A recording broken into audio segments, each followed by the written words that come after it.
안녕하세요. 액티브 파트너스입니다. 요즘 주변에서 법인 세워서 주식 투자한다 이런 얘기 들어보셨죠? 특히 미국 주식 시장 좋다고 하니까 더 관심이 가는 것 같기도 하고요. 오늘 저희가 받은 자료들 쭉 보면서 이 주식 투자 법인 이거 도대체 뭔지 한번 제대로 파헤쳐 보겠습니다. 네, 이게 뭐 합법인지 아닌지부터 시작해서요. 사람들이 왜 이렇게 관심을 갖나? 또 장점은 뭐고 단점은 어떤 게 있나? 핵심만 좀 짚어보려고 합니다. 자료 보니까 재밌는 포인트들이 있더라고요. 맞아요. 이게 정말 뭐 절세 맞는 키다 이런 건지 아니면 또 다른 함정 같은 건 없는 건지 궁금하실 텐데요. 바로 한번 들어가 보죠. 이 법인 투자 이거 해도 되는 건가요? 법적으로 문제 없어요?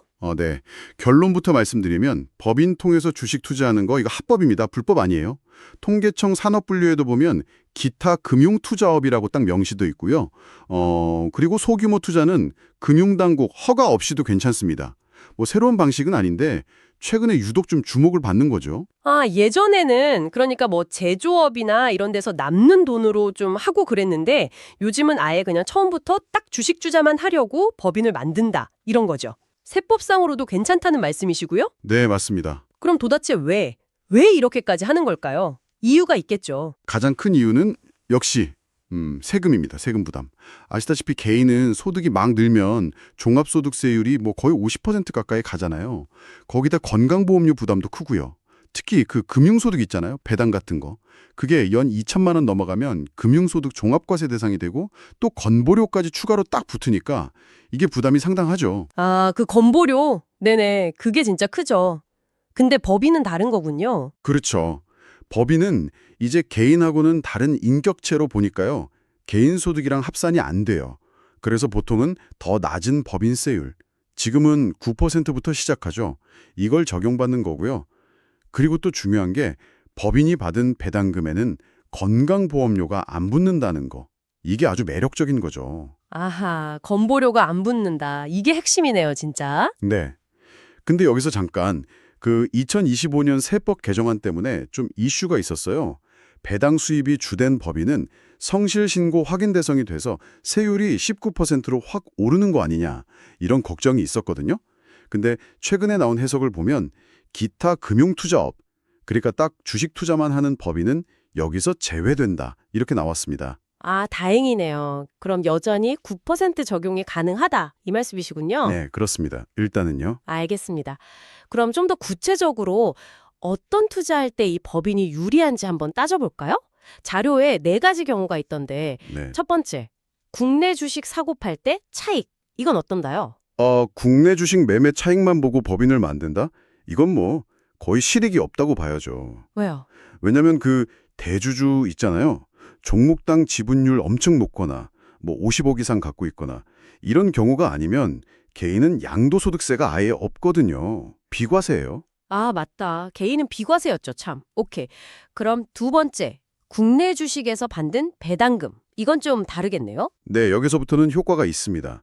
연 2천만 원 넘는 배당은 개인이 받으면 이제 종합과세되고 건강보험료 부담까지 생기는데 법인은 그냥 9% 법인세만 내면 되니까요. 그러니까 배당주 투자 많이 하시는 분들한테는 의미가 있죠. 그렇군요. 자, 그럼 이제 해외 주식으로 가볼까요? 해외 주식 매매 차익. 이건 어떻습니까? 이것도 꽤 효과가 좋습니다. 개인은 해외 주식 팔아서 남은 돈에 대해서 양도소득세 20% 내야 하잖아요. 근데 법인은 이것도 똑같이 9% 법인세만 내면 됩니다. 와, 20%랑 9%면 차이가 꽤 큰데요. 11%포인트 차이네요. 그렇죠. 상당하죠. 마지막 네 번째, 해외 주식 배당 소득. 이게 제일 크다고 하던데요. 네, 맞습니다. 이게 사실상 효과가 제일 드라마틱하다고 볼 수 있어요. 개인으로 받으면 높은 종합소득세율에 건보료까지 내야 하는데 이걸 다 피하고 그냥 딱 9% 법인세만 내는 거니까요. 그러니까 해외 배당주에 좀 길게 장기 투자하시는 분들한테는 법인 설립이 상당히 매력적일 수 있습니다. 이야, 이렇게 들으니까 진짜 당장 법인 만들어야 하나? 이런 생각이 드는데요. 근데 분명히 뭔가 주의할 점도 있겠죠. 세상에 공짜는 없으니까요. 그럼요. 가장 중요한 건데요. 법인 돈은 엄연히 법인 돈이지 대표 개인 돈이 아니라는 거예요. 이게 핵심입니다. 그러니까 법인 계좌에서 그냥 막 빼서 쓸 수가 없어요. 개인이 쓰려면 급여나 배당 이런 형태로 받아야 하는데 그때 또 개인소득세 내야 하고 상황에 따라서는 건보료도 또 내야 하죠.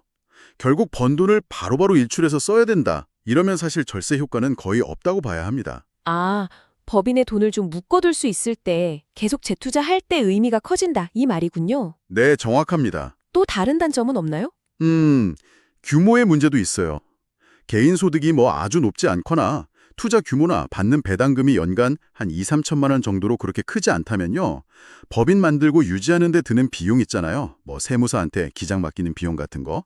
이런 행정 비용이 오히려 절세액보다 더 클 수도 있어요. 아, 배보다 배꼽이 더 커질 수도 있다. 그렇죠. 네. 그런 경우가 생길 수 있죠. 알겠습니다. 그럼 정리를 좀 해보면 개인 소득이 이미 좀 높고 투자 규모도 꽤 크고 그리고 번 돈을 당장 쓸 필요 없이 법인 안에 놔두고 계속 굴릴 생각이 있을 때 이럴 때 법인 운영의 효과가 가장 커진다. 이렇게 보면 되겠네요. 네, 정확히 그렇습니다. 그래서 이게 뭐 유행이라고 또는 옆에서 누가 한다고 그냥 섣불리 따라할 건 아니고요.